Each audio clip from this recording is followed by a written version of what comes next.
Hello and welcome to Mindfood, and today we've travelled all the way to the Mackenzie country. We're here at the Hordern station, a really beautiful, beautiful station where they farm venison. Probably one of the best kitchens we've been into since we've started this series, in the cookhouse, where Michelle, our food director, has cooked with their chef Aaron with a whole range of different venison recipes, and so enjoy it.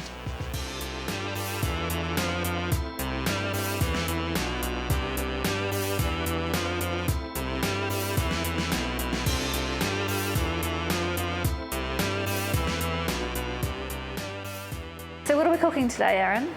We're cooking venison roast, which is all individually packet, and there's no silver skin, so it's a beautiful product, nice and tender, easy to cook, and nice meal for two, possibly three. The venison we're using, that's farmed venison, is that right? Farmed here? Farmed right here. Okay, so will I help you make the chocolate oil? Certainly, if you could break up the chocolate. Okay. So we've got 40 grams of the chili chocolate, and I've got the Lindt, which has got a nice, it's a nice bitter chocolate, because you don't want a sweet sort of milk chocolate. You want that bitterness that comes through. So in here we've got oil, which is just a plain light olive oil, because the extra virgin would be too strong, I think. A couple of teaspoons of cocoa powder. Oh wow! So it is chocolatey. And then we just warm that up. On a double boiler, because you don't want to get your chocolate too hot. No. And then we'll just break that chocolate in. Okay, that timer's gone off. It's smelling good. Let's get the meat out. Okay, excellent. So that's been in there for 14 minutes. So we'll rest that for 7, basically half the time it's taken to cook. Yeah.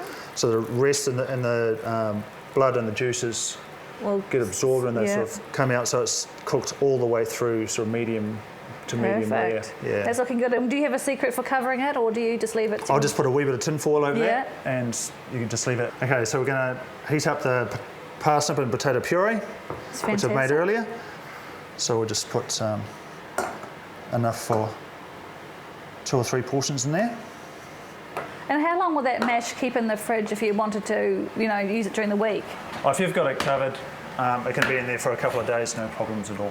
The chocolate oil only needs to be kept warm, so we can just leave that there, and it'll be quite happy sitting there. Then all we have to do is saute the spinach off in some butter and warm the pears up. Then the meat will get flashed last minute just to heat it through. Cut that into nice slices. Oh, that's perfect. Yeah, so see, if you didn't rest that meat, you'd have a thin line of red through the centre. Now that it's rested, that red disperses. And there's the blood's not running out. It's just beautiful. No. So that's our parsnip and potato with a bit of butter in there, I'd say. There's a bit of butter. Butter's good. Butter's flavour. So we'll take some of our buttered spinach that you've cooked perfectly. And put that on the side. So we're going to take out some nice centre cuts here. Try and keep it in its natural sort of shape.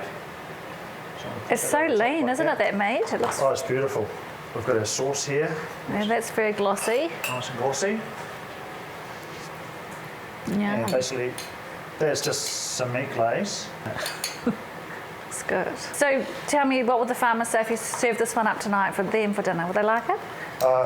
Yeah, they polish it up. rave about it. So we've got the sweet and sour. Sweet and sour, and then you've got the pears here, which I've warmed through with a wee bit of the poaching liquor. Oh, nice. So it sort of gives it a wee bit of glaze as well. And just finish it off with a wee bit of fresh thyme.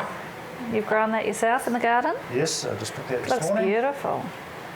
Wow. And it's a well done. dish. That looks delicious. Well, it's been a great day. I've learned a lot. I've had a great time. The farm is absolutely beautiful. It is. And I've really enjoyed my day in the cook shop.